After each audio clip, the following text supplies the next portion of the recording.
Buenas noches con todos, me presento, soy Diana, asesora académica de la empresa EasyTour. En esta oportunidad tengo el agrado de ser la moderadora para esta clase de riesgo eléctrico. Somos una empresa peruana que surge ante la necesidad de generar competencias técnicas mediante la impartición de conocimientos a personas del sector universitario y profesionalizante a nivel nacional en áreas como administración y gestión de empresas, seguridad, marketing digital y talento humano, aplicando normas y reglamentos nacionales e internacionales. Promovemos la excelencia e innovación de los procesos de gestión y programas de capacitación para que contribuyan al crecimiento y desarrollo sostenible de la actividad empresarial del país. Y bien, el temario del día de hoy será tipos de riesgo eléctrico, peligros y riesgos asociados, los accidentes con la electricidad, elementos que determinan la peligrosidad del contacto eléctrico, efectos de la electricidad, condiciones generales de seguridad, señalizaciones de seguridad. ¿Por qué la gestión de la seguridad eléctrica? Bien, la ponente era Antoine Ramos Lázaro, ingeniera electricista de la Universidad Nacional Mayor de San Marcos, Universidad Peruana Decana de América, colegiada y habilitada como el primer puesto de la maestría en Ingeniería Eléctrica con mención en Gestión de Sistemas de Energía Eléctrica de la Universidad Nacional del Callao. Investigadora, autora de tesis, de proyectos de investigación en Ingeniería Eléctrica, de papers y de publicaciones científicas. Ponente nacional e internacional. Sus tesis están con calificación sobresaliente y graduada con honores por la Universidad Mayor de San Marcos y es catedrática de Ingeniería. Docente en INICTEL, UNI y docente del Diplomado de Centrales Hidroeléctricas, docente del Diplomado de Energías Renovables y Eficiencia Energética. Investigadora en proyecto de iluminación LED con energía solar y eólica para carreteras del país. Investigadora en postulado científico, variación de la carga eléctrica, disculpe, variación de la carga de electrón y especialización en patentes, propiedad intelectual de la Escuela Nacional de Indecopi. Ahora sí, daré paso a la ponente para que pueda comenzar con la explicación de su tema.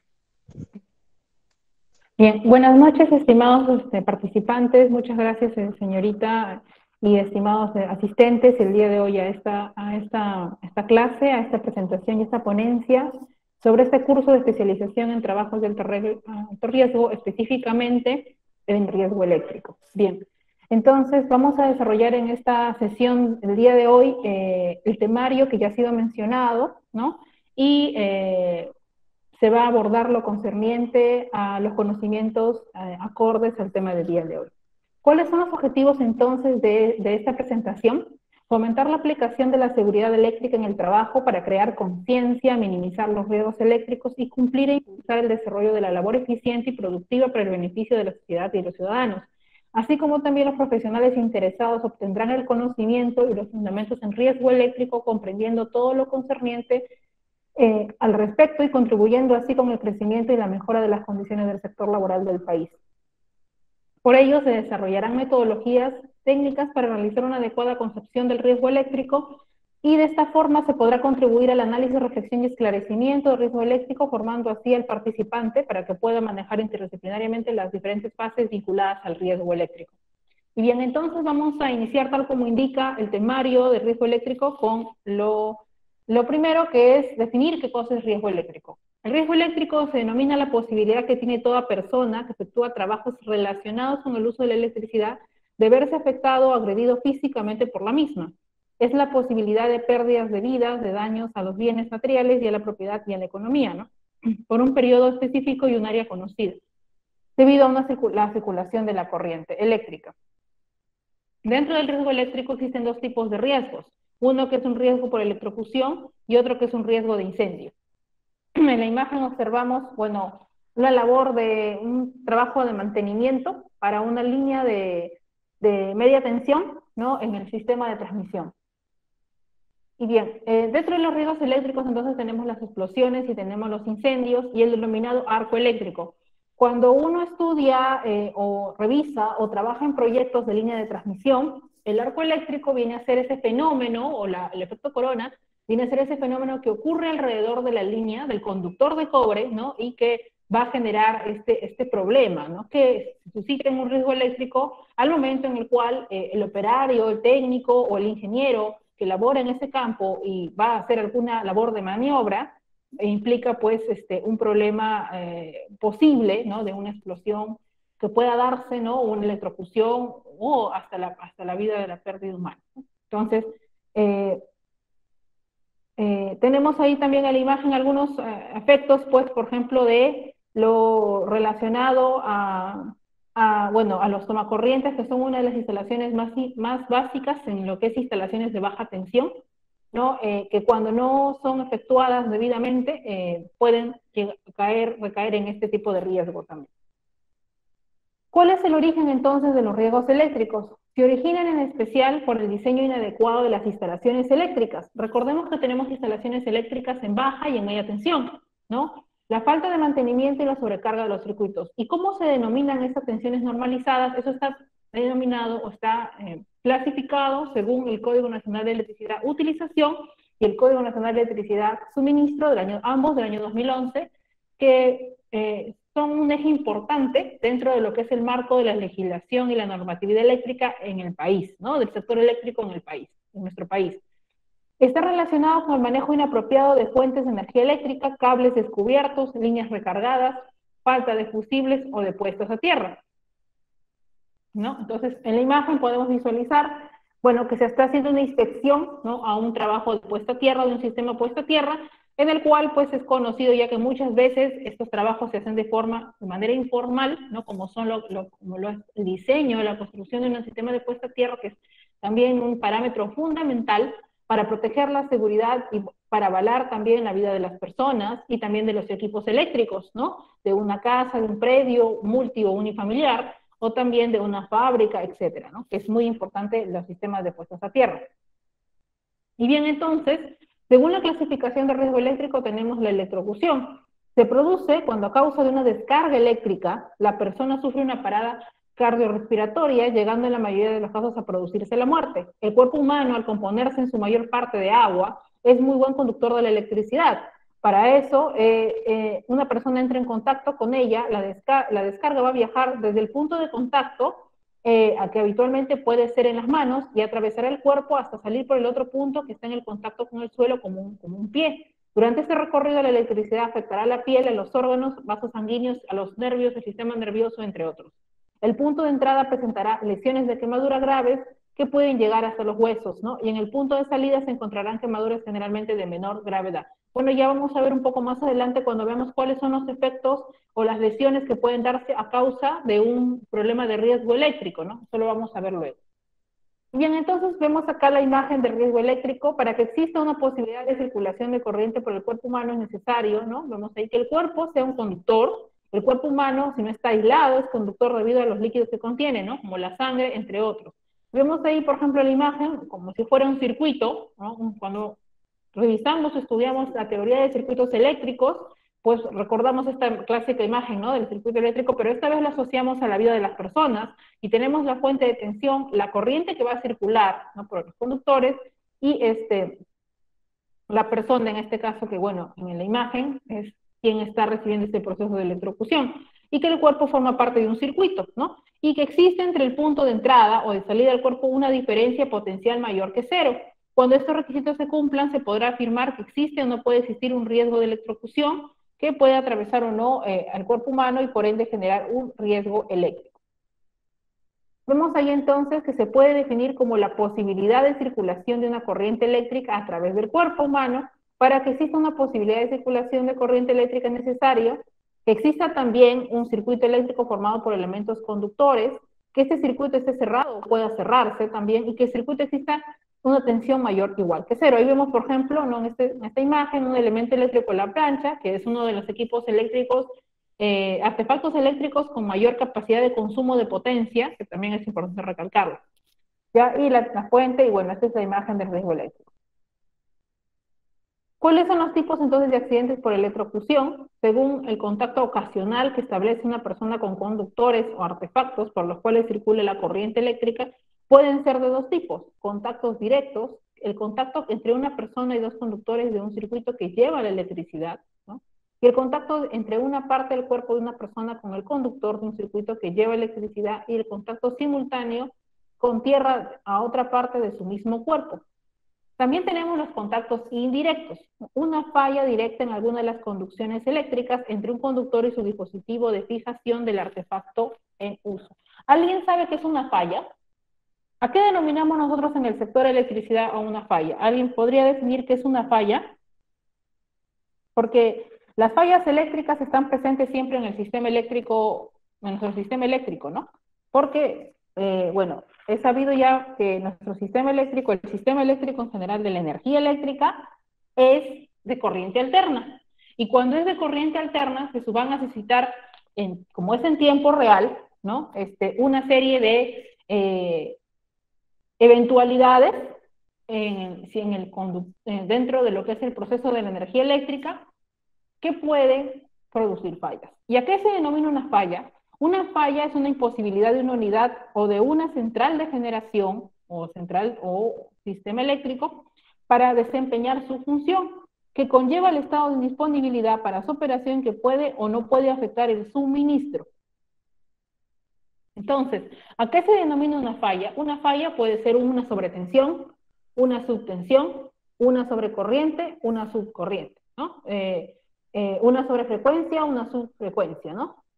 También puede ser un rechazo automático de carga, puede ser una falla de fase a tierra en un sistema eléctrico, o una descarga eléctrica atmosférica, el backflash shower en las líneas de transmisión, ¿no? O también puede ser el efecto corona, o una sobrecarga, también en un transformador, o también una perturbación, un flicker, un armónico o una oscilación en la calidad de suministro de energía eléctrica. Entonces, esas son algunas de las posibles fallas o un cortocircuito que se pueden presentar en el sistema.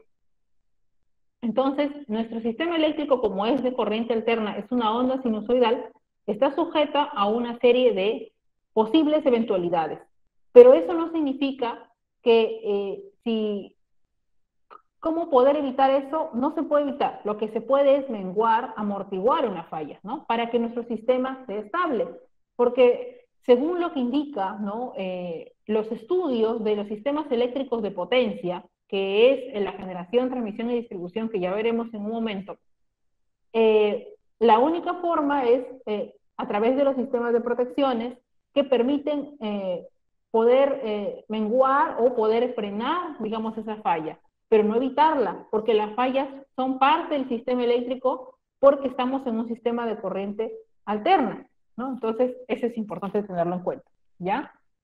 Y bien, también dentro de lo que es considerado como riesgos eléctricos tenemos el riesgo de incendio. Para que exista la posibilidad de que ocurra un incendio es necesario que exista fuego, que está formado básicamente por tres elementos: combustible, oxígeno y fuente de ignición. Esta es la fuente donde interviene la electricidad a través de las chispas originadas por un cortocircuito o una sobrecarga. Ahí vemos, por ejemplo, un combustible de material inflamable en la gráfica, y vemos también un circuito, ¿no? Con una fuente de tensión, como podemos visualizar a modo de ejemplo. Para que exista la posibilidad de que ocurra un incendio debido a la electricidad, tiene que tenerse en cuenta que la chispa originada debido a un cortocircuito o sobrecarga está rodeada por un material inflamable o una atmósfera inflamable, que algún elemento eléctrico eleve considerablemente su temperatura y se encuentre rodeado por el material inflamable. Como visualizamos allí, no vemos que se incendia el conductor porque de repente pues ya estaba por el uso, o de repente porque el conductor no fue el adecuado, o ya, bueno, problema también de ya, más que todo ya el deterioro del conductor de aislamiento.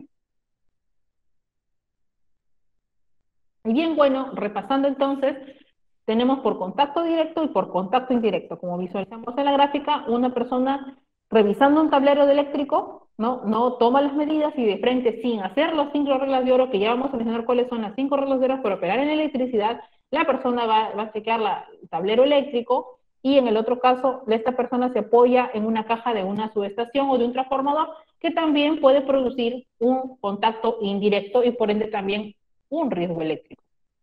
Entonces, ¿cuáles son las causas de los riesgos eléctricos? Las acciones inseguras debido a que no se respete el procedimiento, ¿no?, de seguridad. Algunos ejemplos son como, por ejemplo, intervenir en equipos energizados sin autorización. Es importante saber que cuando uno va a hacer una revisión tiene que desenergizar los equipos, ¿no? O la línea o la central donde se va a trabajar.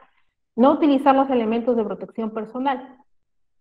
No utilizar equipos de maniobras o herramientas aptas para el uso eléctrico, ¿no? Es decir, si se va a revisar interruptores termomagnéticos, fusibles, recloses, relés, ¿no?, patio de llaves de subestaciones eléctricas, entre otros, siempre hay que tener los cuidados mínimos necesarios.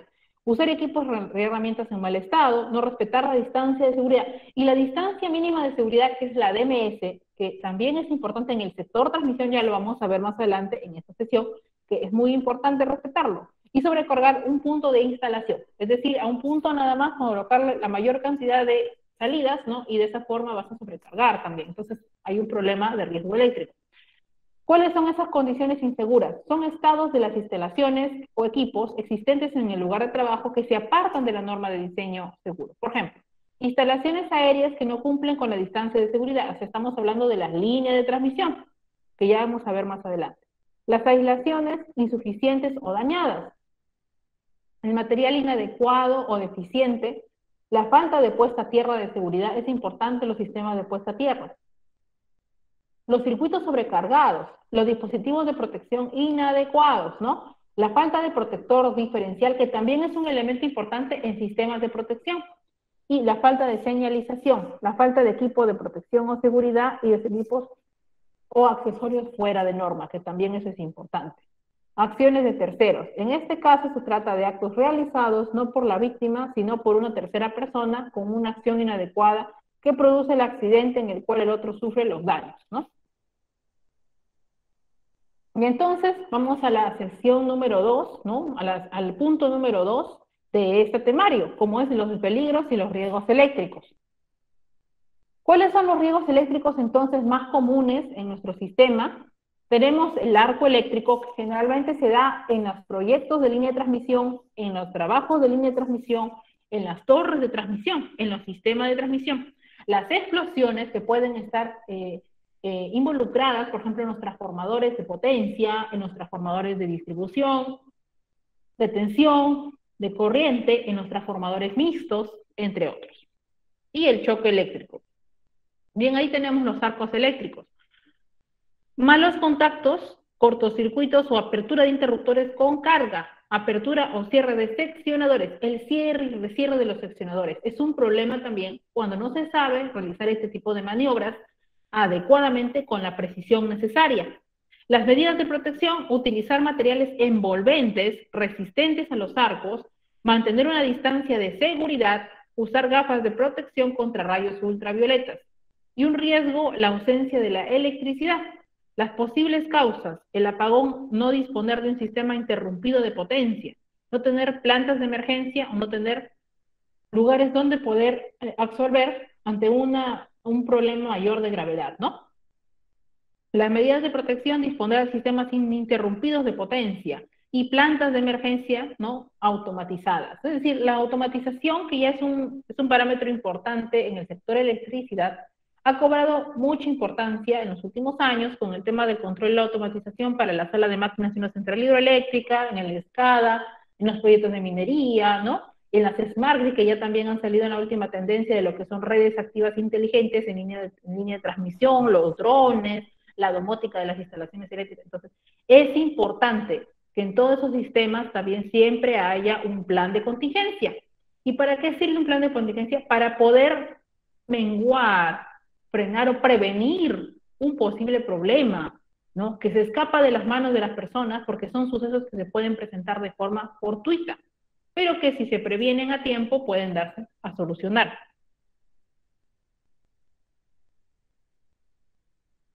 Los contactos directos también por la negligencia o los técnicos o inexperiencia, ¿no?, de los técnicos, ¿no? Las medidas de protección, la distancia de seguridad, la interposición de obstáculos, el aislamiento o recubrimiento de las partes activas, la utilización de interruptores diferenciales, que también son importantes, y la coordinación de aislamiento también es importante en todo lo que tiene transmisión, en todo lo que es conductores, los aisladores poliméricos, de cerámica, de vidrio, para lo que son torres de transmisión, ¿no? En los sistemas de transmisión.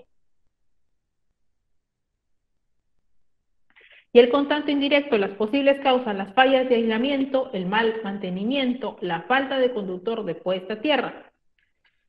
Y las medidas de protección, que debe de existirse una separación de circuitos, un uso de una muy baja tensión, una distancia mínima de seguridad, las conexiones deben ser equipotenciales, sistemas de puesta a tierra, que es importante, los interruptores diferenciales y un mantenimiento preventivo, predictivo, correctivo, ¿no? Y proactivo, que son los 4 estándares de mantenimiento en nuestros días, para transformadores, para subestaciones, para centrales, para sistemas de distribución, etcétera, ¿no? Tenemos también el riesgo que es el cortocircuito, ¿no?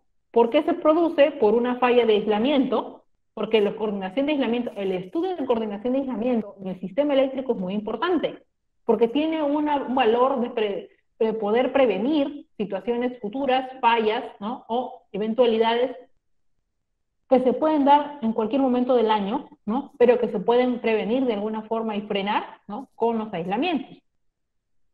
Los accidentes externos y los vientos, las humedades.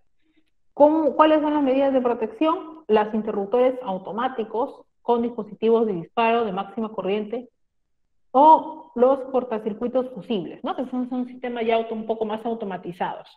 Los riesgos de la electricidad estática, ¿no? La unión y separación constante de materiales como aislantes conductores, sólidos o gases en la presencia de aislantes, ¿no? ¿Cuáles son las medidas de protección? Los sistemas de puesta a tierra, las conexiones equipotenciales, el aumento de la humedad relativa y la ionización del ambiente, las eliminaciones de problemas radioactivos, entre otros, ¿no?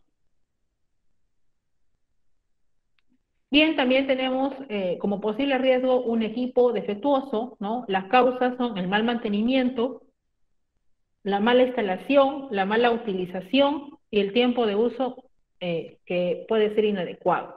Las medidas de protección, el mantenimiento predictivo, preventivo y la construcción de instalaciones siguiendo las normas técnicas, la caracterización del entorno electromagnético. Y los riesgos, ¿no? Como los rayos, las posibles causas, las fallas en el diseño, la construcción, la operación, el mantenimiento del sistema de protección, que eso es importante. ¿Cuáles son esas medidas de protección? Los pararrayos, que son importantes para las descargas eléctricas atmosféricas.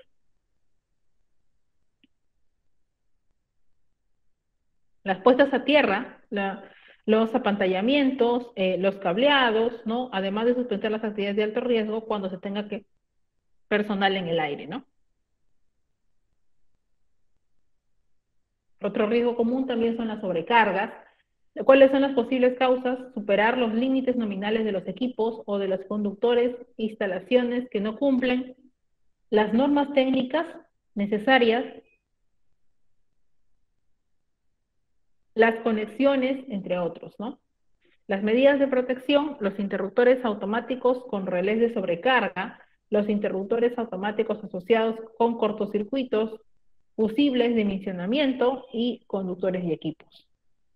El riesgo, la tensión de contacto, las posibles causas, los rayos, las fallas a tierra, las fallas también en la coordinación de aislamiento, así como también el no respetar la distancia mínima de seguridad.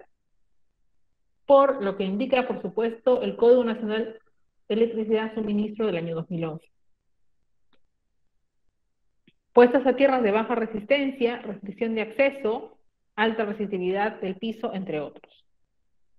Bien, entonces, ¿dónde se puede localizar el riesgo eléctrico? En la maquinaria fija, en los motores, en las instalaciones eléctricas, las conexiones o tomas de corrientes, o toma corrientes, los postes en los transformadores y las estructuras de transporte de energía, las herramientas eléctricas y la iluminación fija y portátil, que bueno, son algunos de los lugares donde podría haber, ¿no?, posibles riesgos eléctricos.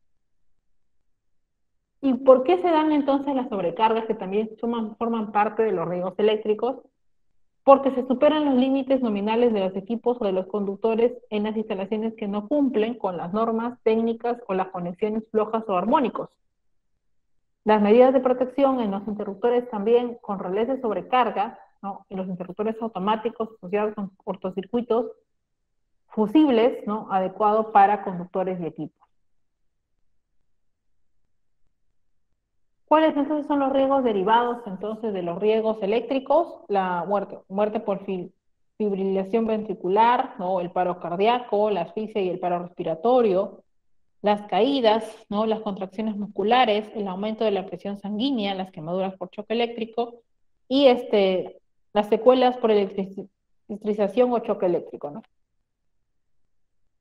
Bueno, alguna imagen, ¿no? De lo que es electrización o electrocución, ¿no? A través de cómo recorre el cuerpo, ¿no? La descarga eléctrica, que podría ser mortal, y sí, esto va dependiendo de que fue un sistema de alta potencia, de alto voltaje, ¿no? Y algunos síntomas que pueden ser posibles. Continuando entonces con lo referente a los accidentes en el sector electricidad, tenemos los accidentes en el sector eléctrico, ¿no? Y en la electricidad ya es denominada una forma de vida moderna, de las formas más utilizadas de la energía. Proporciona al hombre de hoy y ayuda al bienestar de la mayoría de las actividades, aún sean estas laborales o similares, ¿no? Y bueno, pues presenta diferentes riesgos. Ahí tenemos la gráfica de la corriente continua, ¿no? Donde vemos que es solo una recta, ¿no? Y la corriente alterna, la magnitud de dirección varía en forma periódica a lo largo del tiempo, como visualizamos como una onda sinusoidal, ¿no?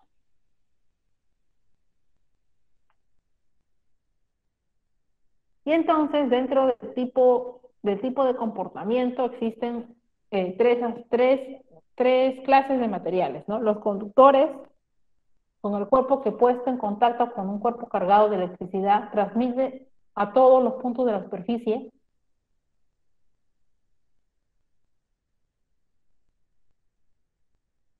El material que resiste, ¿no?, el paso de la corriente, como lo son los aislantes, a través del elemento que recubre y lo mantiene en su trayectoria de todo lo que es el conductor. Los semiconductores, el material que se comporta como un conductor o como un aislante, dependiendo de la temperatura del ambiente en el que se encuentra. Bueno, ahí vemos en la gráfica, un sistema de distribución con algunos aisladores, ¿no? En el sistema de las redes. La corriente eléctrica o intensidad de corriente, denominada también como un movimiento de cargas eléctricas entre dos puntos que no hayan el mismo potencial, ¿no?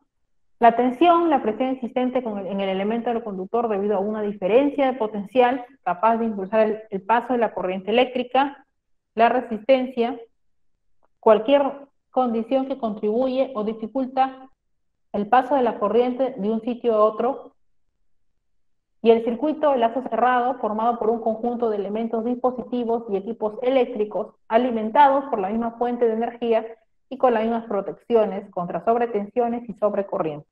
Bueno, recuerden que las sobretensiones o las sobrefrecuencias o las subtensiones y las subfrecuencias son algunas de las posibles fallas que se presentan en la red y que también pueden llevar a dar una interrupción. ¿Y a qué se denomina una interrupción? Bueno, usa un corte total o parcial del suministro eléctrico en un periodo de tiempo, ¿no? Y también a qué se denomina una salida forzada,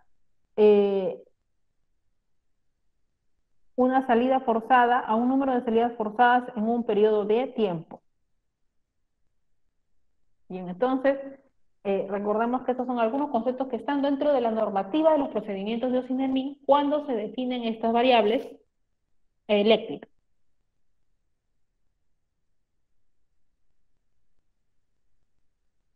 Bueno, en la gráfica vemos principalmente la ley de Ohm, ¿no?, que es asociada, por supuesto, a los conceptos del sector eléctrico. Y bien, es importante entonces, ya que estamos en este punto de definir qué es la electricidad, de poder entender y comprender y situarnos en el contexto de lo que es el sector de energía en nuestro país.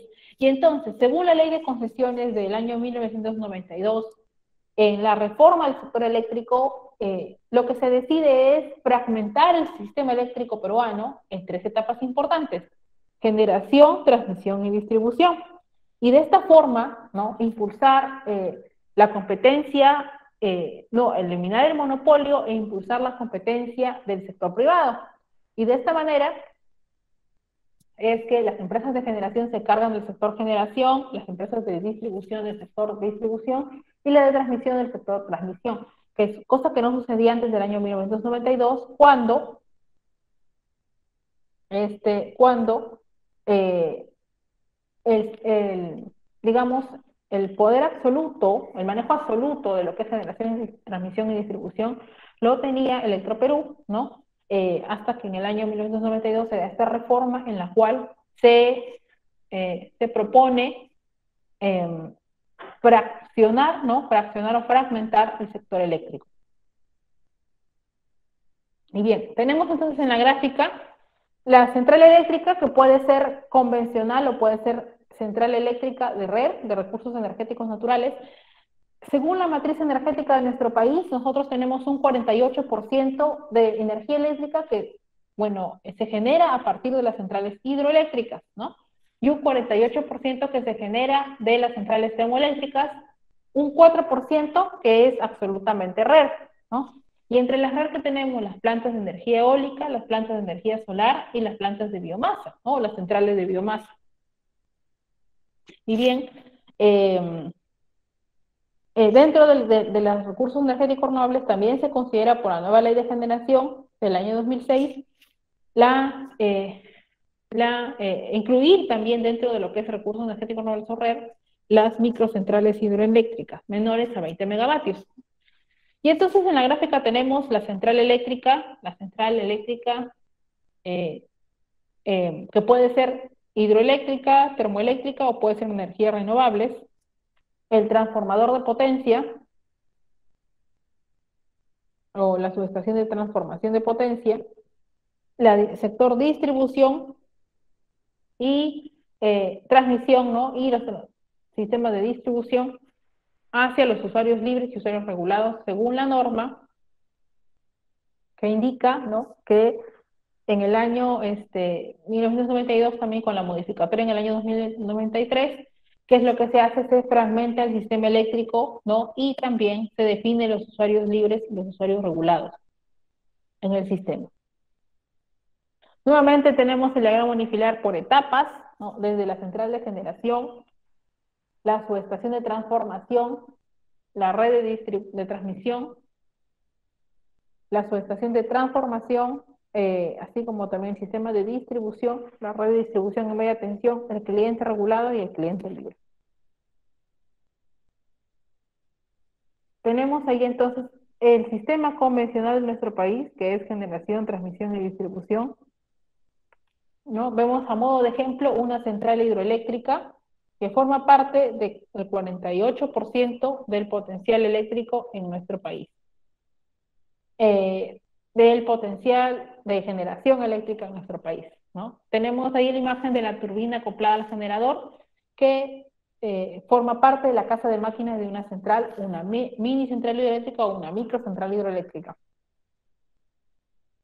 Tenemos también la subestación que se encarga de su función de ser subestación de potencia o elevadora, el sistema de transmisión con las redes de transmisión y las torres de alta tensión, que puede ser en media o en alta, y también las subestaciones de transformación, y el sistema de transmisión, de distribución, ¿no?, para los usuarios libres o los usuarios regulados, ¿no?, que en su mayoría, casi todos somos usuarios regulados porque tenemos una tensión de 220 voltios. Y bien, lo que ya se ha explicado, el esquema del sistema eléctrico peruano, algunas imágenes que nos pueden definir un poco más de las subestaciones de distribución, los patios de llaves, las microcentrales hidroeléctricas y los proyectos de distribución, ¿no?, en diversas zonas de nuestro país. Los accidentes, ¿cuáles entonces son los accidentes provocados por la electricidad? La electrización o electrocución por contacto directo o indirecto en la electricidad, las quemaduras por formación de un arco eléctrico y las quemaduras por incendios o explosiones.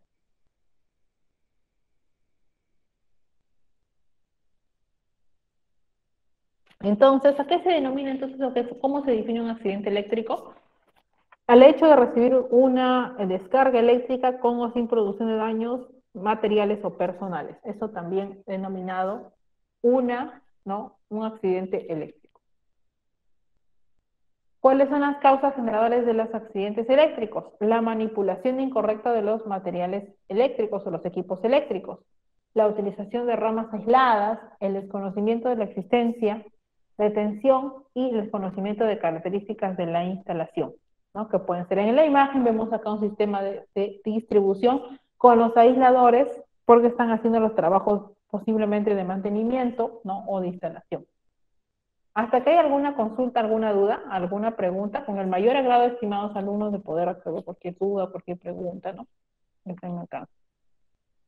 Bien, dentro de la causalidad de los accidentes tenemos, entre muchos de ellos, la manipulación de varillas de construcción, palos, alambres, tubos y cerca de las líneas de media tensión, la construcción de edificaciones, la instalación de antenas de televisión, letreros, carteles, ¿no? Maniobras con equipo pesado y etcétera, ¿no? ¿Cuáles son los elementos entonces que determinan la peligrosidad o el riesgo en mayor medida del contacto eléctrico? El diseño inadecuado, ¿no? Puede causar que una instalación eléctrica pueda fallar, ¿no? Como ocasionado principalmente por una acción equivocada, interpretación de las normas vigentes, por el diseñador eléctrico o con el proyecto eléctrico fue desarrollado por un personal no especializado en el campo o en la materia, ¿no?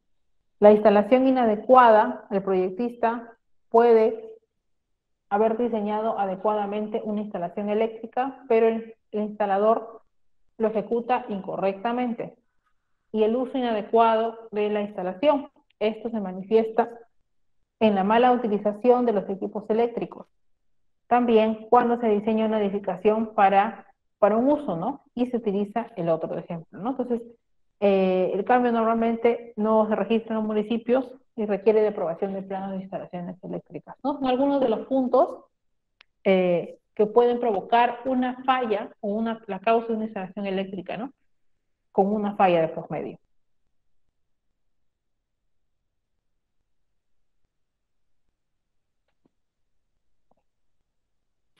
¿Cuáles son entonces los factores que originan un riesgo eléctrico en la instalación eléctrica? Los elementos eléctricos de mala calidad. Es muy común en el país, pues por supuesto, la adquisición de elementos eléctricos como interruptores, tomacorrientes, cables, que no tienen, bueno, no tienen marca o son marcas que de repente no son las principales, ¿no? Y que es fácilmente reconocible por su bajo precio. ¿Qué elementos constituyen un factor de riesgo eléctrico y que esos hechos materiales no cumplan también con las respectivas normativas de seguridad, ¿no? Del sector eléctrico, el sector eléctrico en nuestro país?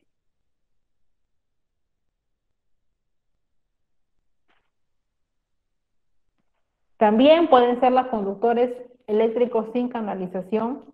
Las canalizaciones eléctricas son dispositivos que pueden utilizarse o emplearse para las instalaciones eléctricas, para contener los conductores, ¿no? De manera que estos puedan ser protegidos en lo posible contra pues deterioro, la contaminación, etcétera, ¿no? Y que protejan así la instalación contra incendios por los arcos que se pueden presentar durante un cortocircuito, y una canalización constituye un factor de riesgo de instalaciones, ¿no? De riesgo eléctrico. ¿Hasta aquí alguna consulta, estimados alumnitos? ¿Alguna pregunta? ¿Hay alguna duda? ¿Alguna? A ver, voy a revisar el chat un momento. Al momento no han dejado ninguna pregunta.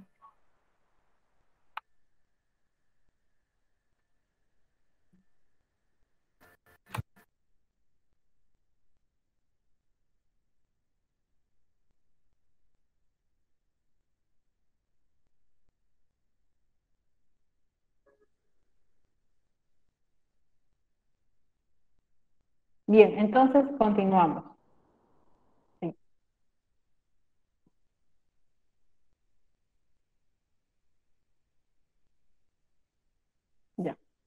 Y entonces, tenemos también los conductores eléctricos en contacto o cerca de los cables telefónicos, ¿no? Puede que también esto produzca un riesgo eléctrico en una instalación eléctrica, porque ahorita estamos mencionando instalaciones eléctricas de interiores o de predios.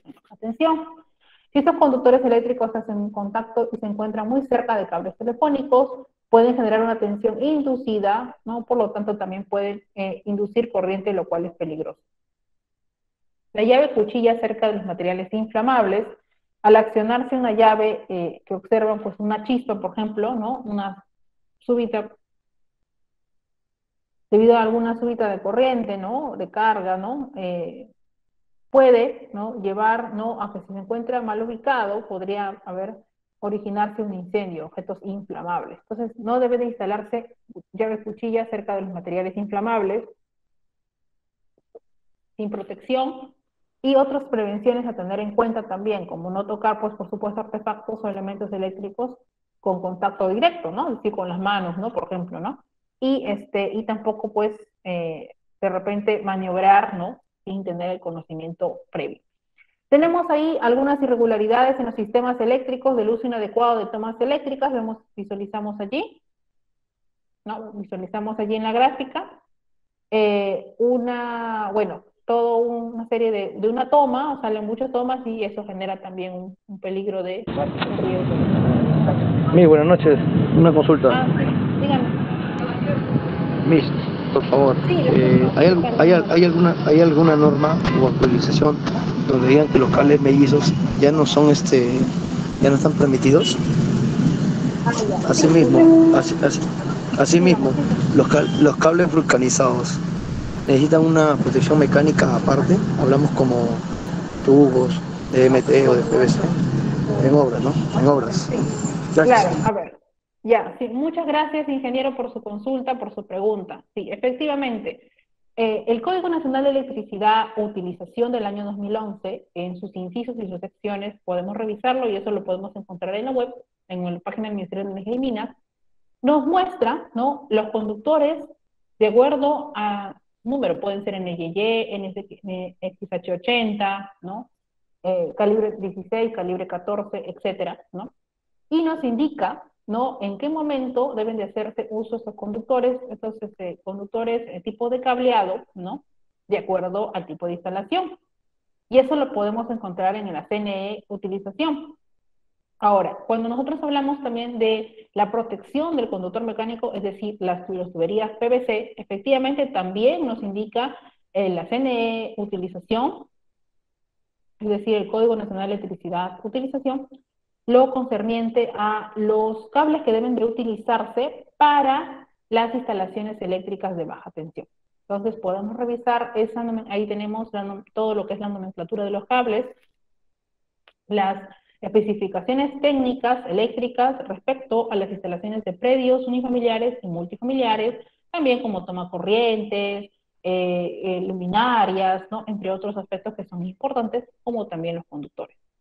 Y por supuesto, aclaremos que en el Código Nacional de Electricidad Suministro, que porque son dos los que nos rigen actualmente en nuestro país, es básicamente ya para instalaciones de media tensión. Lo otro que es utilización es para baja tensión. Instalaciones interiores, en cambio, en la CNE suministro para instalaciones exteriores, como lo son todo lo que son conductores, ¿no? O lo que son coordinación de aislamiento o protecciones para líneas de transmisión, para torres de transmisión, que es diferente, o para sistemas de distribución media, función también de los postes que vemos, por ejemplo, en las calles, en las urbanizaciones, ¿no? Que también tienen que ver con lo que es suministro, ¿no? Sector de distribución. Bien, muchas gracias y cualquier consulta a todos los estimados participantes, con el mayor agrado de poder resolver cualquier duda. Continuando con la clase, las irregularidades en sistemas eléctricos diferencian, adecuada e inadecuada la manipulación de los cables o clavijas, como observamos aquí. Ahí vemos cuál debe ser el correcto funcionamiento y cómo debe de ser el correcto, el contacto que debe de existir, ¿no? También algunas irregularidades vemos ahí también en esos empalmes que se pueden hacer, de repente al momento pues de tratar de hacer alguna conexión, ¿no? Entonces la inexperiencia de repente puede llevar también un riesgo eléctrico. Y también ahí vemos empalmes de repente mal desarrollados, ¿no? O empalmes que de repente no han sido ejecutados con las condiciones mínimas de calidad, entonces también puede llegar a un riesgo eléctrico. Y vemos también qué elementos determinan entonces la peligrosidad del contacto eléctrico, el tiempo de duración del contacto. En la tabla podemos ver la relación de intensidad, como son la intensidad en 15 milímetros, ¿no? Miliamperios, perdón, ¿no? En tiempo de 2 minutos, para 20 miliamperios 60 segundos, para 30 miliamperios 35 segundos, para 100 miliamperios 3 segundos y para 500 miliamperios 110 segundos. ¿Cómo visualizamos allí? Y bien, continuando entonces con lo que corresponde al temario de esta sesión de clase del día de hoy, tenemos los efectos de la electricidad. Vemos acá, según lo que dice el diagrama 11, se fue tomado del Código Nacional de Electricidad Utilización, que hacía hace un momento mención, del año 2011, en donde nos muestra cuál es el posible efecto de la corriente eléctrica en el cuerpo humano. Tenemos aquí, ¿no? La IEC. La IEC es una normativa, ¿no? La IEC, la BDE, la IEEE y la ANSI, y la NFPA 70E, no sé si esa es la última norma en seguridad eléctrica que se está dando mucho hincapié, que es la NFPA 70E, ¿no? Justo hace poco gritaba una especialización al respecto, nos indica cuál es la normativa mínima que tiene que tenerse en cuenta respecto, ¿no? A ello, ¿no? Entonces, la IEC es una norma muy importante en el sector eléctrico, al igual que la IEEE, al igual que la BDE, igual que NEMA, igual que NFPA, porque tienen parámetros internacionales que definen los aspectos de aislamiento, de protecciones, de instalaciones, de elementos aisladores, fusibles, relé, recloser, ¿no?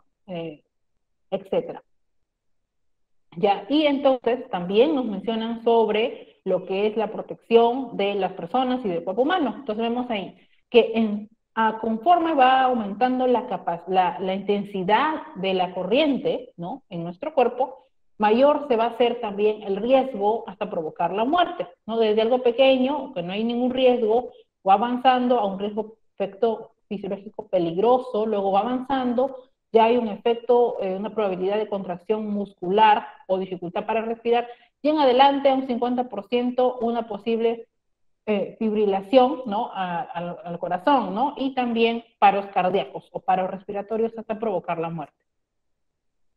Y entonces, algunas de las lesiones producidas por la corriente eléctrica, como son el paso de la corriente en el cuerpo, por ejemplo, vemos ahí la muerte por paro cardíaco, ¿no? La asfixia y el paro respiratorio, la contracción muscular, puede haber quemaduras internas o externas, ¿no? Que pueden ser debido a muerte o puede que tengan queden graves, pero de ahí puede recuperarse la persona. También como efectos tóxicos de las quemaduras, ¿no? Alergias, etcétera, embolias para el efecto electrolítico en la sangre y las lesiones físicas por caídas o golpes. Sin pasos de la corriente, las quemaduras directas por arco eléctrico, proyecciones de partículas, lesiones oftalmológicas por radiaciones de arcos eléctricos, conjuntivitis o cegueras, y lesiones debidas a explosiones de gases o vapores iniciadas por arcos eléctricos. Con el paso de la corriente, sin el paso de la corriente, ¿no? Como visualizamos allí. Entonces, esos son algunos de los riesgos posibles que pueden presentarse. Lesiones producidas por la corriente eléctrica con el paso de la corriente por el cuerpo, muerte por paro cardíaco, ¿no? Como ya mencionábamos ahí, quemaduras letales o lesiones físicas graves o secundarias, ¿no? Vemos aquí cuando una persona pues directamente va y abre un tablero y empieza a hacer un mantenimiento de repente o una revisión, ni siquiera teniendo las consideraciones de desenergizar, ¿no? Sino de frente inmediatamente va y hace contacto, ¿no? Y entonces pues evidentemente que va a sufrir una lesión grave, ¿no? Ya. Y también podemos visualizar ahí radiaciones producto de los arcos eléctricos, como la conjuntivitis o la ceguera, lesiones debidas a explosiones por vapores iniciados por arco eléctrico, y visualizamos ahí que también producirían problemas graves. Entonces, en función de los diversos factores, la electricidad puede producir un agarrotamiento, ¿no? Que puede impedir soltarnos del conductor y morir en electrocutados, ¿no? También la contracción de músculos respiratorios sucede cuando la corriente atraviesa el tórax, ¿no? y también si la corriente atraviesa el corazón, un ritmo cardíaco que se descontrolaría, ¿no? Entonces eso pasaría de ser que no podamos evitarlo. Y nuevamente la imagen que nos muestra la FEN, que es la fuerza electromotriz, ¿no? Es decir, el campo eléctrico y el campo magnético que se ejerce alrededor de un conductor, ¿no? Y vemos allí las personas y bueno, cómo es que inmediatamente en cuestión de segundos invade todo el cuerpo del ser humano y puede llegar hasta la muerte. Pero también tenemos una resistencia al contacto, ¿no? Que depende de los materiales que cubren la parte del cuerpo que establece el contacto, ¿no? La resistencia propia del cuerpo humano, ya, la resistencia de salida, la resistencia al calzado y del suelo también, que puede ser que pueda salvar a la persona de una muerte casi segura. El recorrido a través del cuerpo, ¿no? Vemos allí que sube y baja, ¿no? Avanza, ¿no? El cuerpo y hasta, bueno, pasar por todo el sistema, ¿no? Del organismo. Bien, entonces ahí tenemos que esta es una especie de simulación que nos muestra pues cuando la persona no está autorizada para hacer ciertos trabajos o entrar a ciertas áreas de una empresa, ¿no? Pero que no está calificada, debe de entrar con un personal que sí está calificado, ¿no? Y solo el personal calificado puede tener una aproximación en los equipos eléctricos con niveles altos de tensión, porque los tiempos de falla, es decir, las fallas que ocurren en la corriente alterna, porque estamos hablando de milisegundos, de cuestión de instantes nada más, esas fallas pueden darse de un momento a otro. Y si la persona no está, digámoslo así, preparada para enfrentar eso, puede morir. Entonces, el personal calificado debe de ingresar a esa área, así como también el contacto directo con partes energizadas y la autorización requerida, ¿no?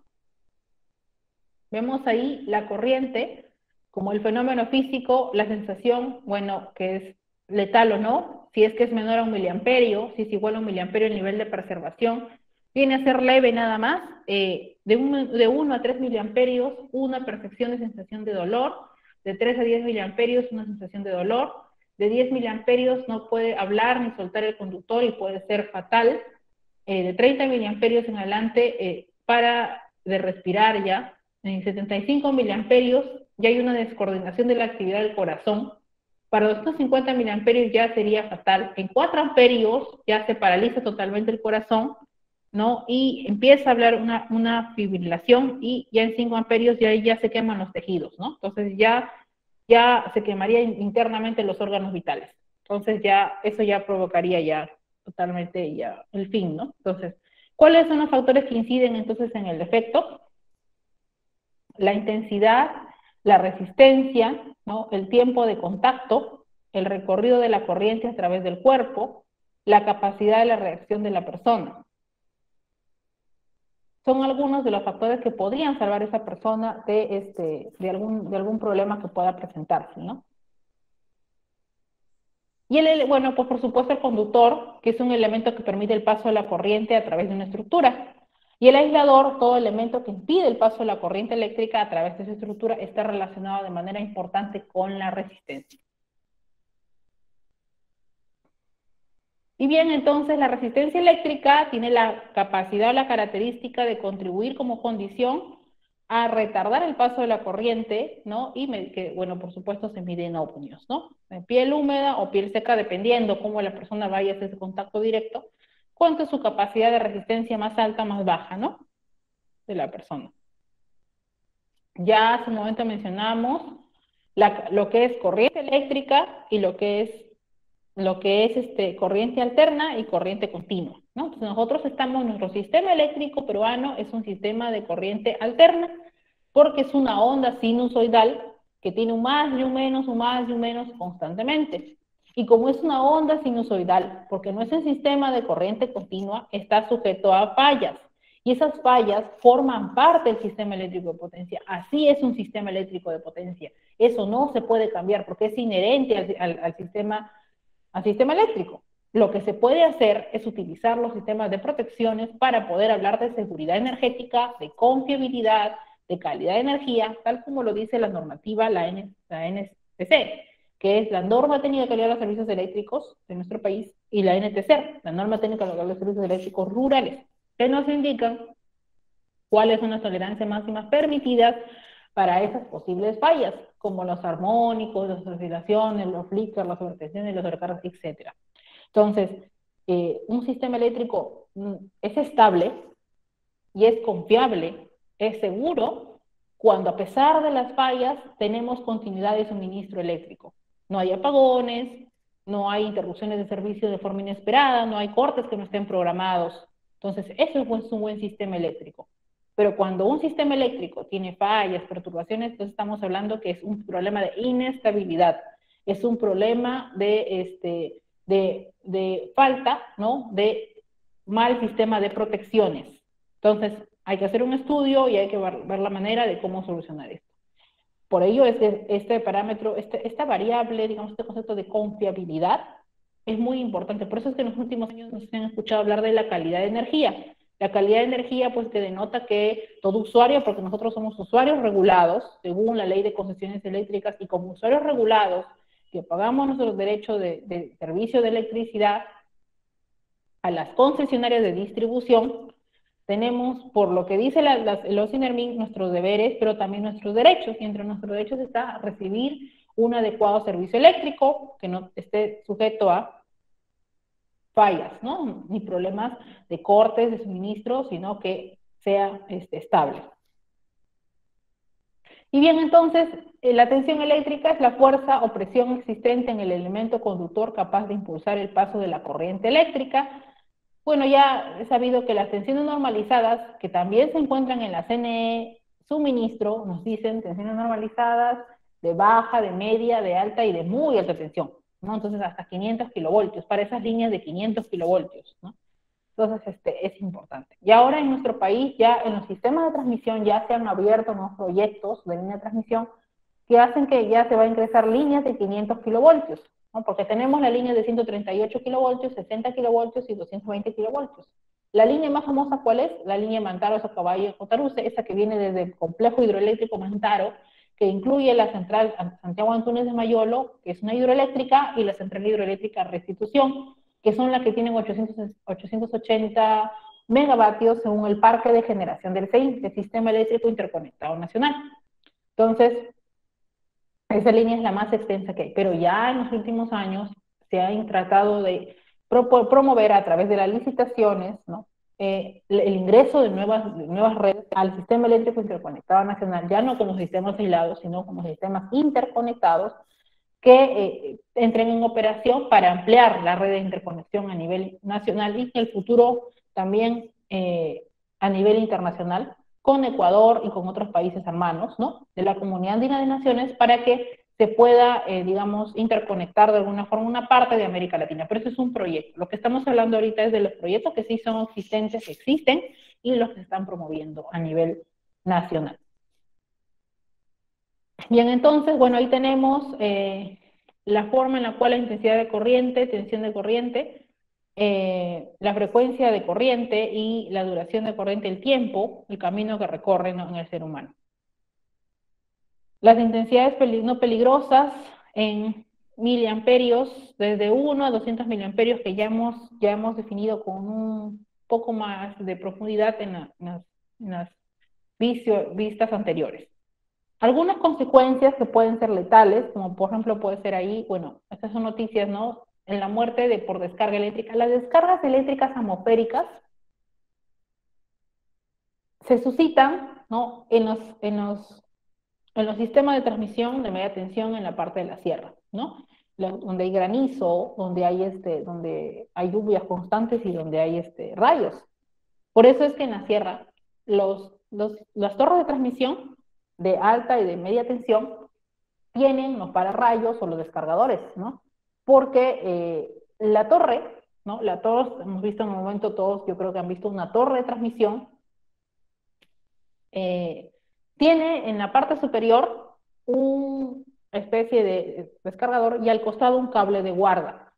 Para que si ocurriese un backflash shower es cuando el rayo, en vez de caer en el cable de guarda o caer en el descargador, cae en la cabeza de la torre, puede generar un incendio, o en el conductor un efecto corona, ¿no? Entonces, por eso es importante, porque si eso cae ahí destruiría la torre y por ende el sistema eléctrico está interconectado.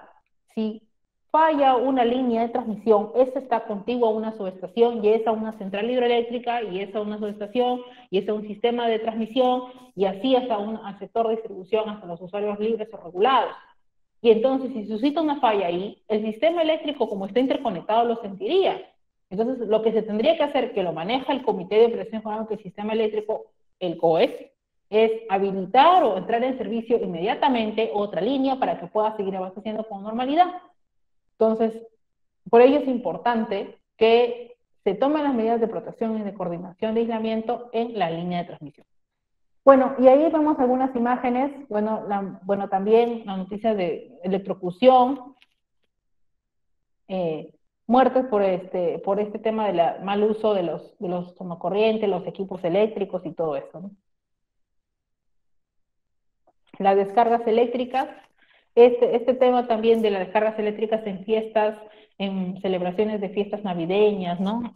Celebraciones multitudinarias que también pueden llevar a ese tipo de sucesos o eventualidades.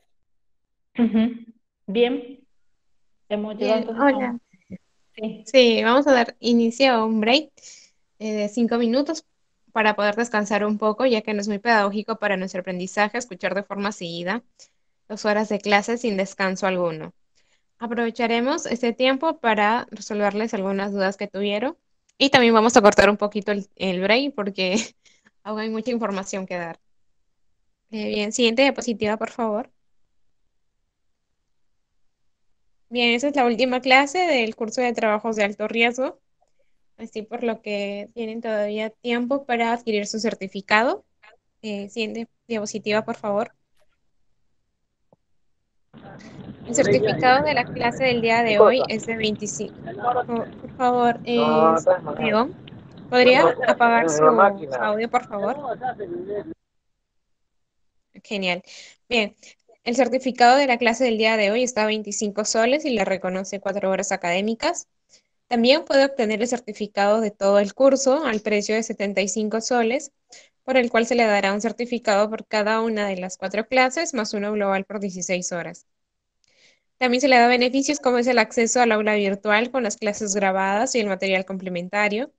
Se le dará un correo institucional con 50 gigas de almacenamiento, el cual le da acceso al Office 365 por todo un año. Y también se le daría descuentos para futuros cursos. Siguiente diapositiva, por favor. Puede depositar en las cuentas de BCP, Yape, Caja Arequipa y BBVA, enviando el comprobante de pago al correo informes@dicitur.edu.p o al WhatsApp de la persona que los atendió, confirmando sus datos como lo son sus nombres y apellidos completos, su DNI y su correo electrónico. Bien, eso ha sido todas las dudas. Bueno, no sé si tendrán alguna duda con respecto al certificado para poderles responder rápidamente. Se les estaríamos enviando por WhatsApp el modelo del certificado, igual con el brochure también se les debe estar ahí el modelo. Intentaré pasarlo por acá por el mensaje, si se podrá, no sé. ¿Alguien tiene alguna otra duda? Bien, entonces, ya para que la ingeniera pueda continuar con su clase.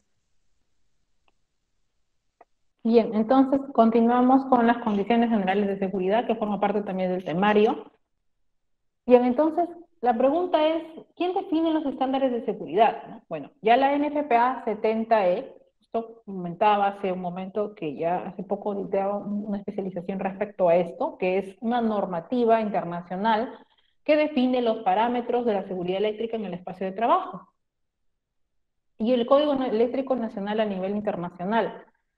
Que bueno, muestra las condiciones mínimas que tienen que tenerse en todo lo que son trabajos en centrales de generación, en subestaciones, en línea de transmisión o en sistemas de distribución. Y bien, también tenemos la ANSI, que es el requerimiento de seguridad para el equipamiento eléctrico, medición y control y uso de laboratorios. La IEEE, con la guía para el cálculo de riesgo eléctrico. Y también tenemos la IEC ¿no? Que también nos definen los parámetros sobre seguridad en esta normativa, ¿no? Que son algunos de los parámetros importantes.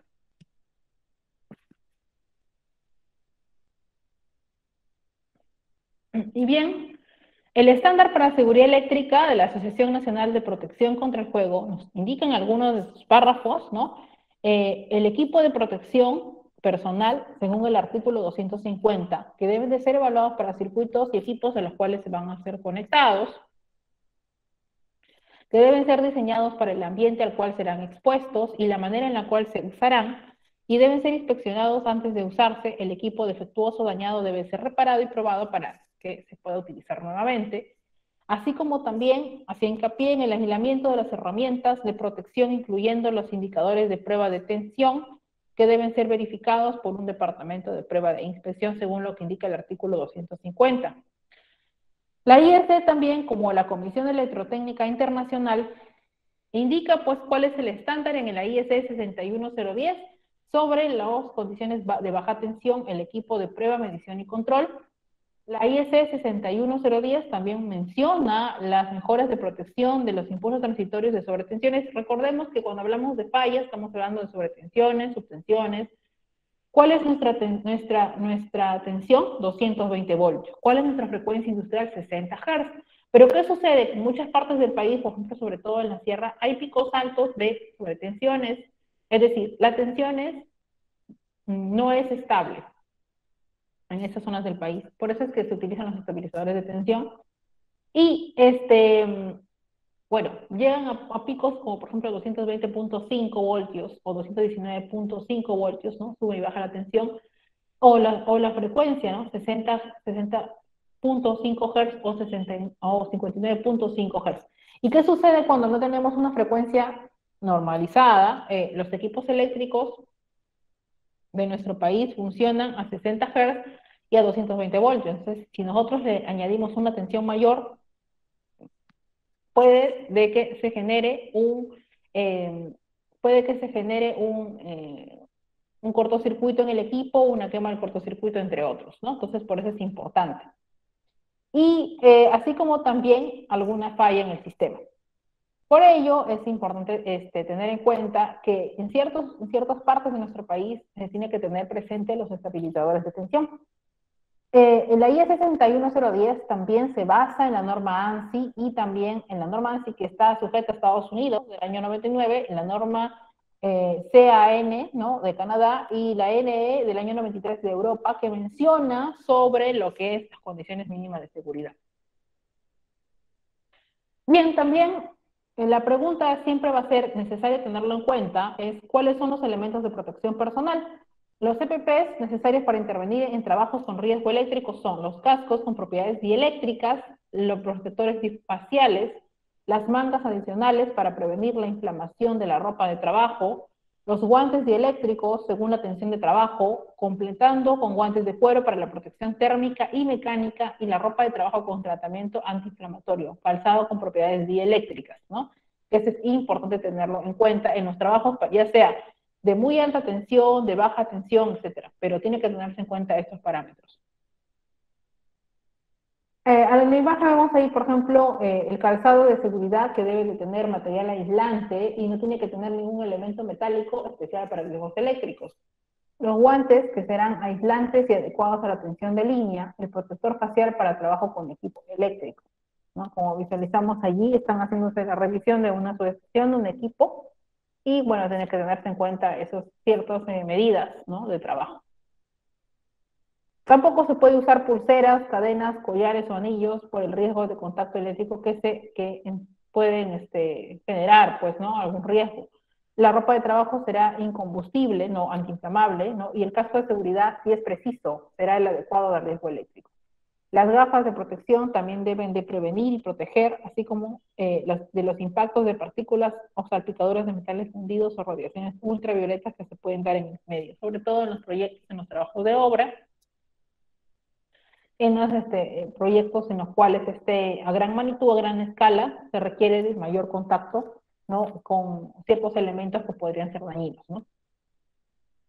Vemos en la gráfica entonces también los elementos de protecciones para disminuir la intensidad que aumenta la resistencia, los elementos de protección aislantes. Toda maniobra de tablero eléctrico o accionamiento de interruptores de fusibles debe realizarse con los materiales de protección adecuados y la posición de costado para que el cuerpo pegado sea más próximo a la pared, de manera que tener expuesta ante una explosión únicamente la mano, ¿no? Se evita de esta forma exponer la cara y el cuello. Verificar que los elementos de corte para interrumpir un circuito bajo de carga estén correctamente mantenidos y puedan provocar una rápida apertura o cierre, evitando los arcos excesivos que se pueden presentar en los cierres y recierres. Tratar también de disminuir la circulación de corriente lo más posible antes de accionar interruptores principales. Verificar periódicamente el funcionamiento de los detectores de tensión para verificar fugas o inducción en masas metálicas, y también debe verificarse constantemente o cada cierto tiempo el correcto funcionamiento del disyuntor diferencial pasando la tecla de prueba, mínimo una vez al mes. No sobredimensionar a los fusibles. No confundir las herramientas con mangos plásticos con las herramientas aptas para el uso eléctrico. Y bien, también dentro de las condiciones de seguridad tenemos uno de los temas más importantes, que es la distancia mínima de seguridad. La distancia más cercana permisible de una persona de edificación respecto a una línea de transmisión, ¿no? Entonces tenemos la base legal. ¿Cuál es la base legal? El Código Nacional de Electricidad, tomo 4, que es del año 1978, que tuvo efectividad hasta el año 2000, pero que es como el antecedente principal. El Código Nacional de Electricidad Suministro, que ya hemos comentado, y el Código Nacional de Electricidad Suministro también, de 2011 hasta la fecha. ¿Cuál es el objetivo de la distancia mínima de seguridad? Conservar la distancia de seguridad para prevenir descargas disruptivas de trabajos efectuados en las proximidades de las partes no aisladas de instalaciones eléctricas en servicio, ¿no? Esa es la principal finalidad, ¿no?, de la distancia mínima de seguridad. Y ahí tenemos la tabla de la CNE Electricidad 2011 Suministro, del Código Nacional de Electricidad 2011 Suministro de nuestro país, que nos precisa, ¿no?, cuáles son las distancias que deben tenerse en cuenta para edificaciones, para letreros, etcétera, para media y para baja tensión. Y bien, algunos ejemplos prácticos que denotan, por ejemplo, cuando no se respeta o se infringe la distancia mínima de seguridad o la faja de servidumbre, que es el espacio de proyección por donde pasa la línea de transmisión y se refleja, ¿no? Y en la cual no se respeta la distancia mínima de seguridad. Como visualizamos allí, 0,3 metros de fierro que sujeta el letrero fijado en la pared del edificio. La construcción que infringe la DMS a la red de media tensión. Vemos allí que está, vemos el tablero, ¿no? Y cuando no se respeta la DMS, ¿ya? Y bien, ¿qué hacen la municipalidad y las empresas? Bien, ahí observamos, ¿no?, una línea de transmisión, una torre de transmisión, ¿no? Cómo es que el conductor pasa sobre el alumbrado público, y eso está mal, porque debe de respetarse la DMS. También los aisladores, cuando están cerca a las casas o a las azoteas en los edificios, en las casas, no se respeta la DMS. Y por lo tanto, debe de cumplirse con el diseño en proyectos de la edificación para tomar en cuenta la existencia de redes de distribución eléctrica de la DMS. Ahí, por ejemplo, vemos, ¿no?, la distancia entre el poste y la vivienda, ¿no?, y la distancia entre el poste y la vivienda, cuánto es la distancia que debería de existir. En zonas rurales también visualizamos allí, ¿no?, cómo también el tendido de red pasa, ¿no?, al costado del poste, ¿no? Entonces también eso está terrible, ¿no? Los requerimientos de estructuras especiales para fijación de cajas y portamedidores. Y las dificultades también se pueden dar en ubicaciones de hasta 4.000 metros sobre el nivel del mar, ¿no?, para el transporte, para elaborar descargas atmosféricas, la inaccesibilidad en centros poblados, los costos elevados de transporte, ¿no? En los proyectos, ¿no?, vemos acá también la importancia de la seguridad en el control y la medición del alumbrado público, la importancia de los sistemas de puesta a tierra en los sistemas de distribución, el requerimiento de postes de conductores para electrificación rural y también para las conexiones, ¿no?, de los costos estándares regulados de acometidas. El mayor requerimiento de postes, dificultades para cumplir distancias de seguridad o edificaciones, ¿no? Ya, y ahí vemos la distribución de la energía para media tensión, ¿no? Visualizamos ahí cómo el tendido del conductor pasa muy cerca, ¿no?, de la casa, ¿no? Y eso está mal porque no se está respetando la distancia mínima de seguridad.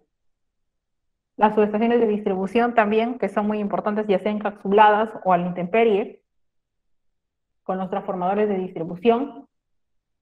Y entonces, ¿cómo se previene el accidente eléctrico? Bueno, planear los mantenimientos con anticipación, preventivo, predictivo, correctivo, conocer el circuito, intervenir, analizar los riesgos en el sitio y sus alrededores, retirar, pues, por supuesto, todos los materiales que puedan ser conductores, ¿no? ¿Cómo prevenir el accidente eléctrico? Si se va a trabajar con tensión o sin tensión, definir también los equipos y herramientas a utilizar, seleccionar el equipo de protección personal y notificar al personal involucrado.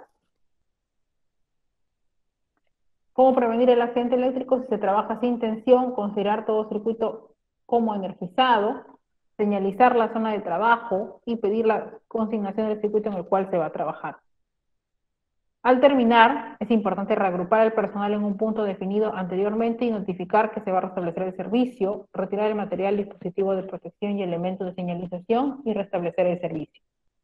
Si se trabaja con tensión, solo personas entrenadas o autorizadas deben realizar dichos trabajos y con métodos específicos, trabajos a distancia, trabajos en contacto, protección aislante de las manos y trabajos a potencial. Si se trabaja con tensión, se debe emplear en cada caso el material de seguridad más adecuado, la ropa debe de ser la adecuada también, ¿no? Y con guantes aislantes. ¿Y cuáles son esas 5 reglas de oro de la prevención, ¿no? Para trabajos en instalaciones eléctricas, se tiene que eliminar el contacto con la energía eléctrica para que no haya riesgo de accidente, ¿no? Y estos son los 5 pasos más importantes para desenergizar de forma correcta una instalación. Desconectar primero la apertura de los circuitos, ¿no?, que se va a realizar, es importante porque de esta forma se garantiza el aislamiento, ¿no?, eléctrico. Luego, prevenir, bloquear los aparatos de corte. De esta forma también prevenimos cualquier posible realimentación, ¿no? Y sobre todo en los dispositivos de maniobra, para desconectar la instalación y de asegurarse de cualquier posible reconexión. Verificar la ausencia de tensión, ¿no?, que debe verificarse en todos los elementos activos de la instalación eléctrica lo más cerca posible de la zona de trabajo. La puesta a tierra y en cortocircuito, las partes de la instalación donde vaya a trabajar se debe ponerse a tierra y en cortocircuito debe colocarse tan cerca a la zona de trabajo como se pueda, ¿no? Precauciones también correctamente durante el tiempo en que se realizará el trabajo. Y delimitar y señalizar la zona de trabajo. Proteger frente a los elementos próximos en tensión y establecer una señalización de seguridad para delimitar la zona de trabajo, como visualizamos allí, que se está delimitando la zona de trabajo alrededor de un transformador. Y entonces ya sabemos cuáles son las 5 reglas de oro para un trabajo eléctrico: cortar todas las fuentes de tensión, bloquear los aparatos de corte, verificar la ausencia de tensión, poner a la tierra y en cortocircuito todas las posibles fuentes de tensión, y delimitar y señalizar la zona de trabajo. Porque esto va a permitir la seguridad en el trabajo. También es importante que todo cableado debe ser canalizado y organizado de tal manera que impida accidentes por tropiezo o atrapamiento de extremidades. También un aspecto importante es no hacer un cruce de protecciones, interruptores diferenciales con relés, con recloser no, ¿no? Comprobar también el estado de las instalaciones de cableado y cajas de conexión y distribuir uniformemente la carga en cada circuito. Y también es importante, ¿no?, y necesario, ¿no?, la aprobación de autoridades competentes, equipos, herramientas, mantenimiento preventivo, inspección, revisión, mantenimiento, cumplimiento de normas, capacitación formal, etcétera.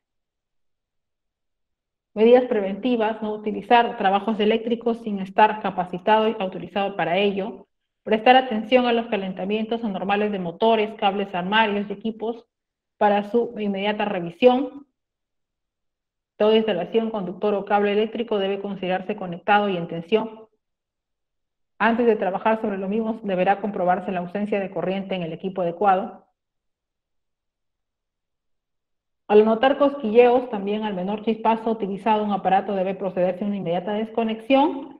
Y si va a trabajar con máquinas por tensión eléctrica, conveniente debe aislarse también equipos y medios de protección, ¿no? Y no se debe de improvisar tampoco empalmes ni conexiones, ¿ah? Tampoco no debe de hacerse eso.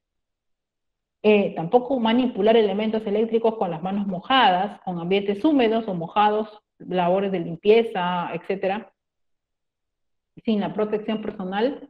Únicamente deberá hacerse uso de aparatos eléctricos portátiles con tensión de seguridad, y no se alterarán ni se retirarán las puestas a tierra ni los aislamientos de las partes activas.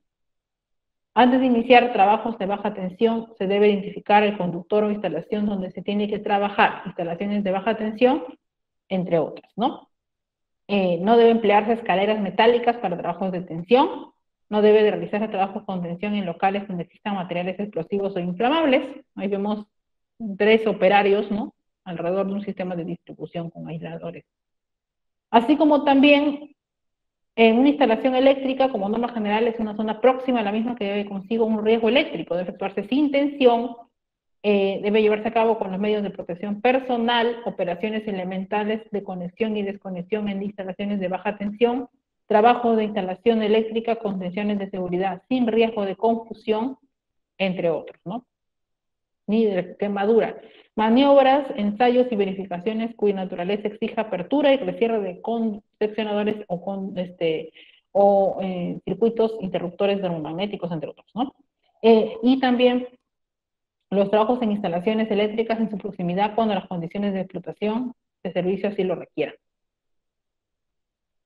Tampoco no se debe hacer uso de cables sin conductor de protección para la alimentación de receptores con toma de tierra, desconexión en equipo, apagarlo haciendo uso del interruptor. Deben estar dotados de una conexión normalizada, una toma de corriente normalizada, no es necesario para ello tirar el cable, ¿no? ¿Y cuáles son esas señalizaciones de seguridad? Bueno, algunas de las señalizaciones están ahí: el peligro, el riesgo eléctrico, un rayo, un arco, la obligación de asistir con botas, ¿no? Protección de botas de seguridad, alta tensión, peligro de muerte. Bueno, pues es el riesgo mayor, peligro de muerte para el público en general, ¿no? Son avisos.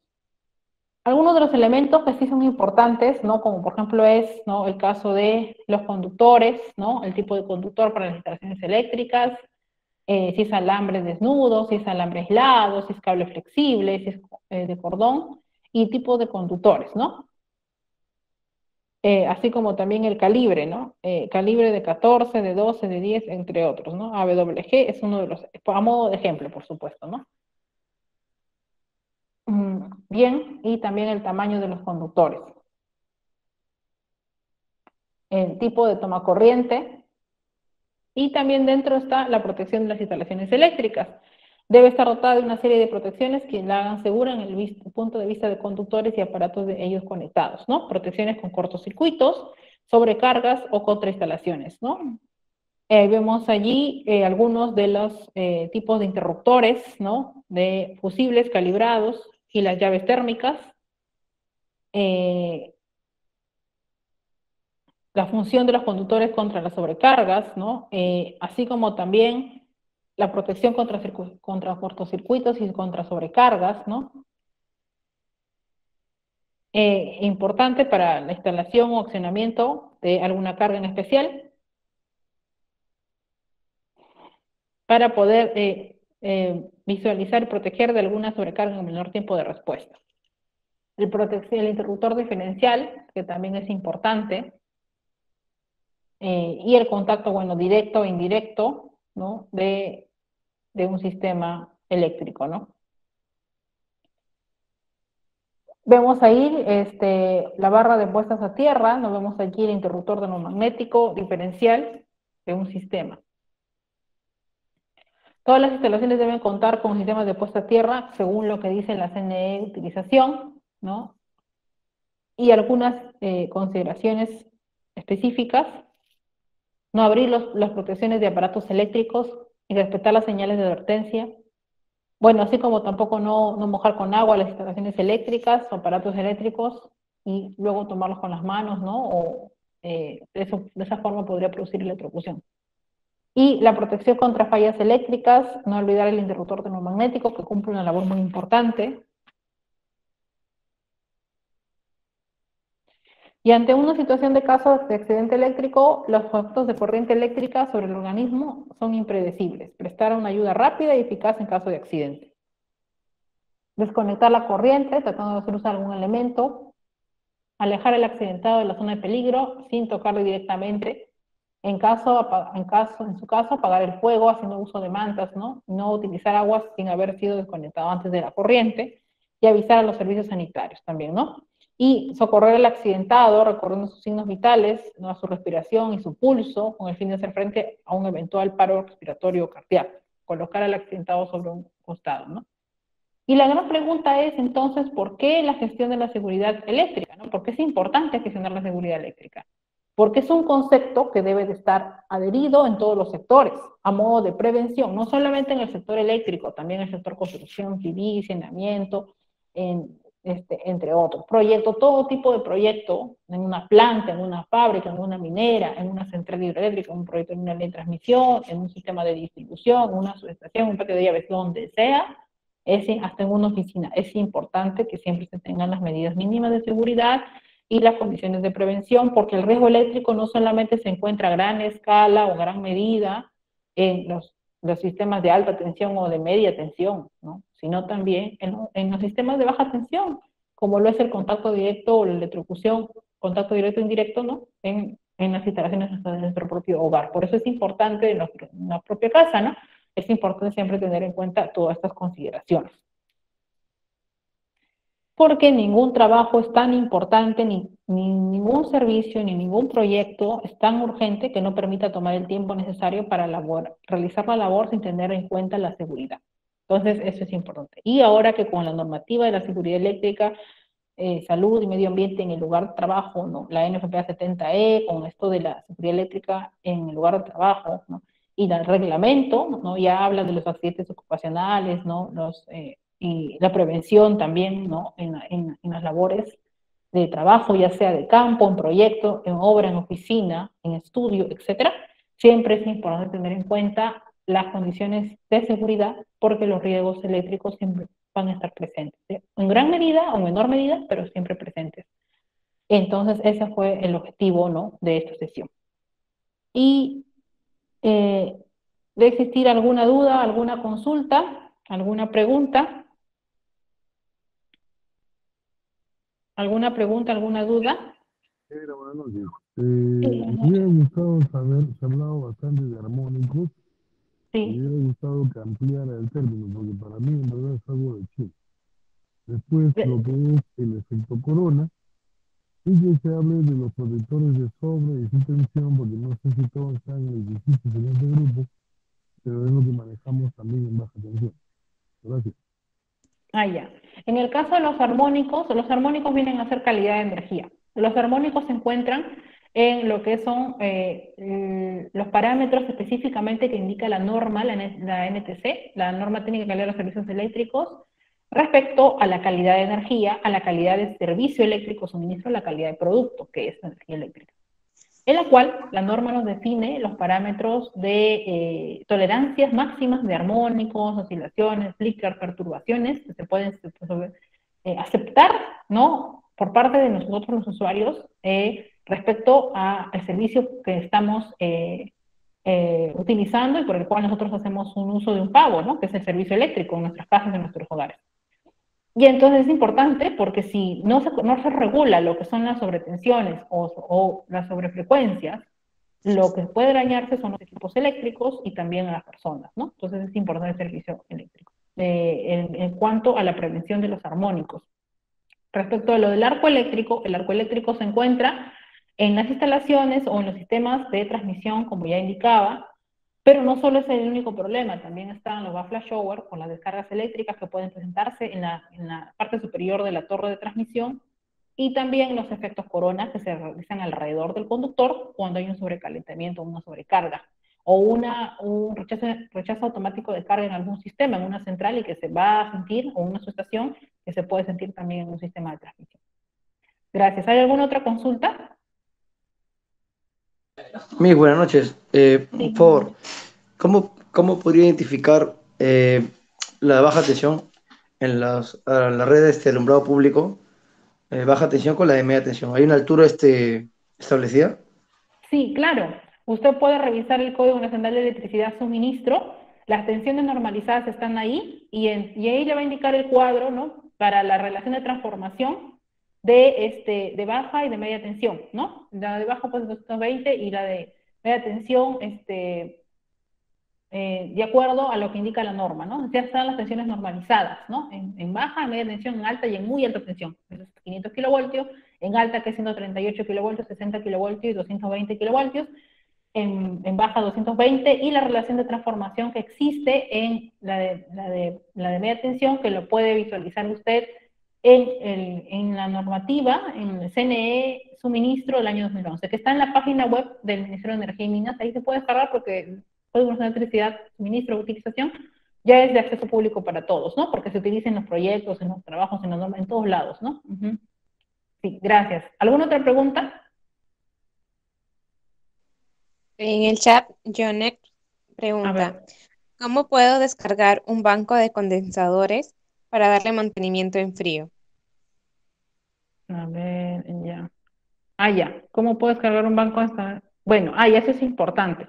Bueno, simplemente tiene que seguir el protocolo. Hay un protocolo para todo lo que es, una que es banco de baterías, otro que es banco de condensadores, para todo lo que es mantenimiento, ¿no? Y en realidad el mantenimiento tiene una serie también de protocolos. No es lo mismo hacer mantenimiento de transformadores de potencia, no es lo mismo hacer mantenimiento para líneas, no es lo mismo hacer mantenimiento, incluso hasta ahora los mantenimientos en línea ya se está haciendo con drones, ¿no? Justo un proyecto de posgrado veíamos eso, con drones, ¿no? Porque ya no es necesario que el operario tenga que subir hasta la torre, hasta la parte más alta del sistema de transmisión para hacer la revisión. Entonces, ya ahora todo está automatizado. Entonces, una de las ventajas es justamente el dron revisa todo y desde abajo nada más a partir de un sistema de control, con una especie de programación, se puede dar las indicaciones necesarias para realizar el mantenimiento. Pero sí, respecto a ello, hay un protocolo que debe de seguirse, tanto para condensadores, para mantenimiento, y en todo sí es importante aplicar las 5 reglas de oro, que es lo principal. Y ya, por supuesto, los detalles de cada mantenimiento, eso lo indica el protocolo de cada sistema eléctrico, tipo eléctrico. ¿Alguna otra consulta? En el chat también preguntó Iván, dice, ¿qué Sí. número de cable es lo recomendable para instalaciones domiciliarias? Ya, correcto.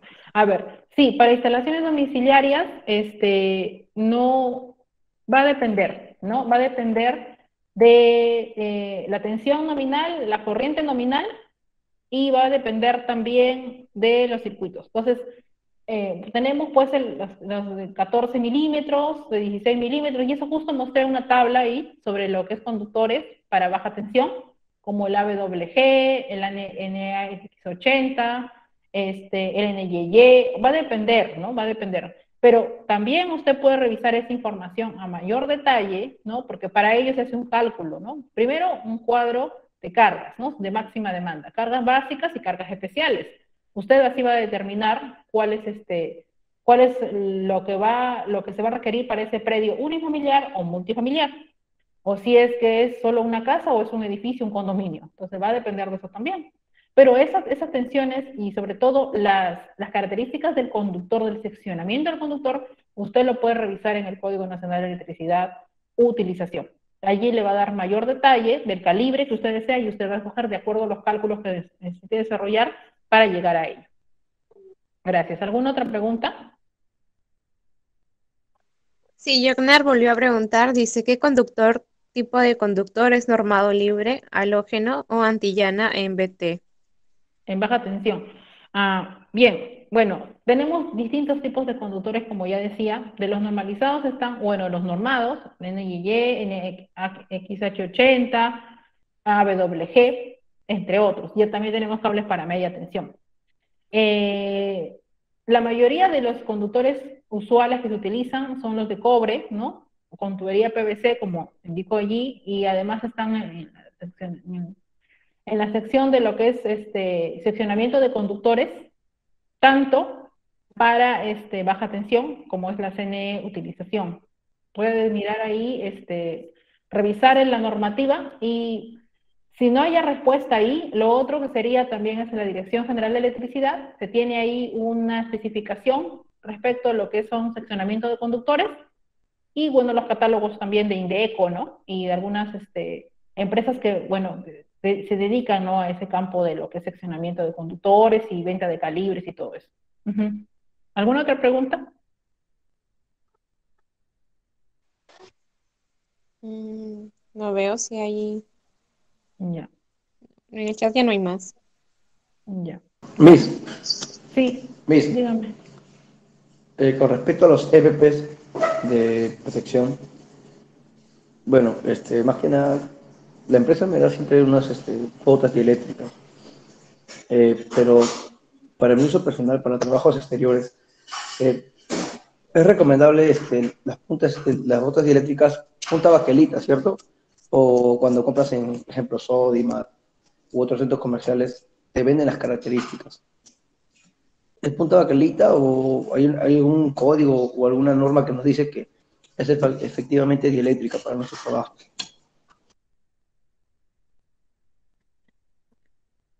Sí, efectivamente, uno de los requerimientos es ese, pero va a depender también del trabajo que usted haga. Si es una obra, si es un proyecto por una planta, si es de repente zapatos de punta de acero o, como usted dice, de punta baquelita, va a depender de las funciones que vaya a realizar.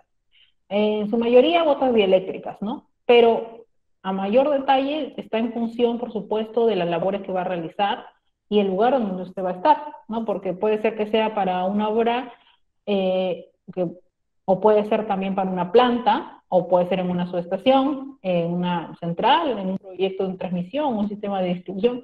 Va a depender patio de llaves, ¿no? Va a variar, ¿no? Pero sí es que la empresa le otorga esos estándares de protección, y está en función de las labores que usted realiza, me parece que sí sería el adecuado, ¿no? Sí, en esa parte está correcto, ¿no? Pero recuerde que no solo es eso, también hay que tener los guantes de seguridad, el casco, todas las medidas también complementarias de protección de riesgo eléctrico, ¿no?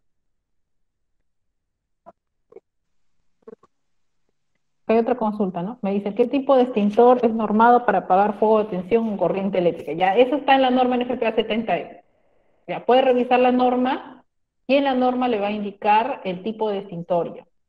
La norma NFPA 70E, la norma NFPA 7025, no, la norma NFPA 25 nos menciona todo lo que son extintores y nos indica la clasificación para el tipo de labor que se desea realizar, ¿no? Entonces, a mayor detalle, puede revisar usted la norma y le va a dar un poco más de alcance, ¿no?, respecto a lo que es protección contra fuegos, ¿no? Bueno, más trascendental en seguridad eléctrica es la NFPA 70E, pero para ya hablar de detalle de incendios, eso sí, tendría usted que revisar la NFPA 7025, la NFPA 70, la NFPA 25, la NFPA 13 y todas las variantes que existen de la NFPA, que son a mayor detalle. Gracias. A ver, otra consulta. Dice, Perdón, un aporte. Para lo que son extintores, revisan la NFPA 10, la NFPA 1, que es protección civil, sí, y para lo que es eléctrico, lo más recomendable es el CO2, porque el PQS, el problema que tiene es que al coger temperatura se forma una película sobre los equipos, produciendo, ¿cómo se llama?, un problema para la limpieza. La idea es que, por eso al CO2 le llaman agente limpio.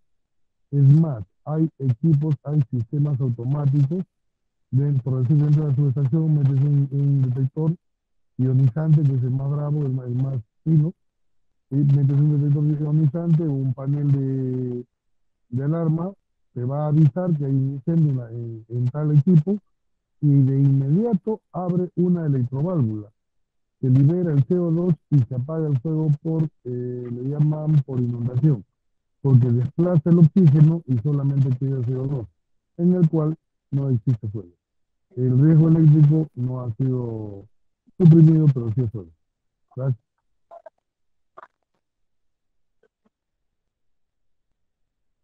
acá me hacen otra consulta. Ingeniera, ¿a partir de qué cantidad de consumo eléctrico para una edificación es necesario un pozo a tierra?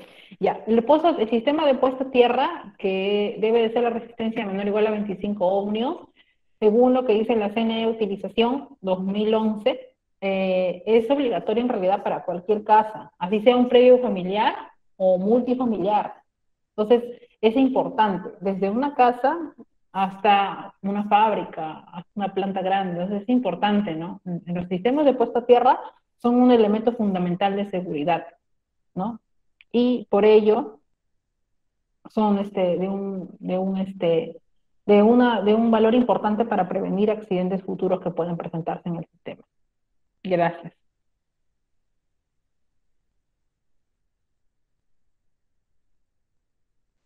Hay otra pregunta de Julio Orsinaragua.